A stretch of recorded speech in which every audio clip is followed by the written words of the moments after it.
अरे अरे रे, एवढी मुलींची गर्दी कसं काय? थांबा थांबा सांगते, त्यासाठी पूर्ण मिनी व्लॉग बघा. तर काल नाश्त्याला होती इडली सांबार, पण ते मला काही खायला भेटलं नाही. त्याच्यामुळे शाबू आणि दहीवरच भागले. त्याचं कारण म्हणजे उपवास.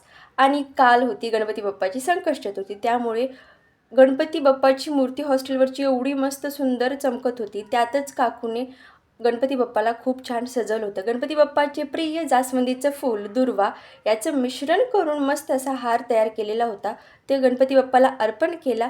त्यानंतर आम्ही सर्वजण आरतीला लागलो.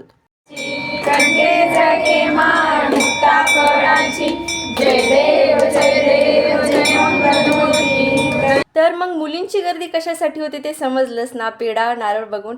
हां, तर पेढा आणि नारळ खाण्यासाठी मुलींची गर्दी होती. तसं काही नाही, गणपती बाप्पाची आरती करण्यासाठी. कारण महिन्यातून एकदा संकट चतुर्थी येते आणि एवढ्या संकट चतुर्थीपैकी आजची म्हणजेच कालची गणपती बाप्पाची चतुर्थी एवढी स्पेशल वाटत होती. कारण एवढं छान सजवलेलं होतं गणपती बाप्पाला आणि पूर्ण वातावरणसुद्धा एकदम पॉझिटिव्ह झालेलं होतं.